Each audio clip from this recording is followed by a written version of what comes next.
Assalamualaikum warahmatullahi wabarakatuh.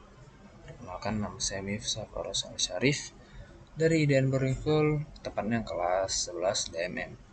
Hari ini saya akan menceritakan sebuah sirah Nabi ketika Rasulullah pertama kali mendapatkan wahyu, dan peristiwa turunnya wahyu yang pertama kali terjadi ketika Rasulullah Shallallahu Alaihi Wasallam berumur 40 tahun. Dan pertama-tama wahyu mulai turun kepada Rasulullah dengan diawali dengan mimpi yang menjadi kenyataan dan menyaksikan cahaya cerah ketika subuh.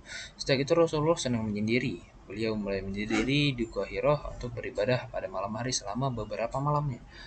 Dan akhirnya Rasulullah pulang kembali ke keluarganya karena beliau dikagetkan dengan datangnya malaikat ketika beliau berada di Gua Hiro. Dan kemudian malaikat itu berkata kepada Rasulullah, "Bacalah." Rasulullah menjawab, "Aku tak pandai membaca." Kemudian malaikat tersebut memeluk Rasulullah dan kemudian melepaskannya dan berkata, "Bacalah."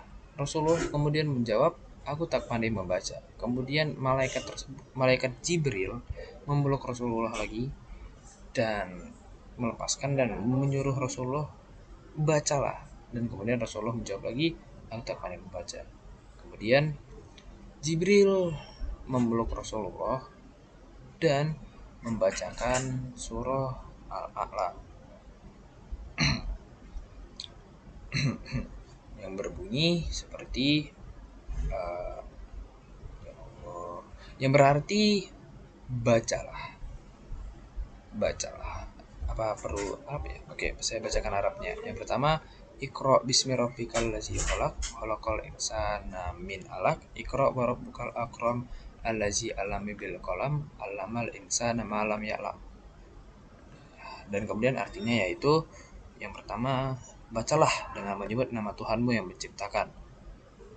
Dia telah menciptakan manusia dari segumpal darah, dan bacalah, dan Tuhanmu lah yang maha mulia, yang mengajarkan manusia dengan pena. Dia mengajarkan manusia apa yang tidak dia ketahui. Quran surah Al-Alaq 1-5. Kemudian Rasulullah Shallallahu Alaihi Wasallam segera pulang terburu-buru dengan membawa ayat-ayat tersebut dengan hati yang sangat goncang, yang sangat takut.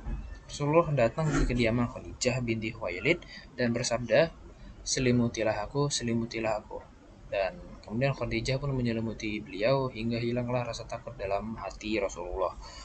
Kemudian Rasulullah menceritakan kejadiannya di Gua Hiro kepada Khadijah. Kemudian berkata, "Aku sangat mengkhawatirkan diriku." Khadijah kemudian berkata kepada Rasulullah, "Tidak, demi Allah, Allah tidak akan menjadikan kamu bersedih sama sekali. Kau adalah orang yang suka bersilaturahmi, menghormati tamu, suka membawa beban sendiri dan menolong orang-orang yang tertimpa musibah." Dan mungkin itu saja yang dapat saya sampaikan atau saya ceritakan. Saya cuma tahu sampai situ. Dan mungkin terima kasih telah menonton, dan mohon maaf jika ada yang kurang atau ada yang kelebihan. Dan bila itu ya. Assalamualaikum warahmatullahi wabarakatuh.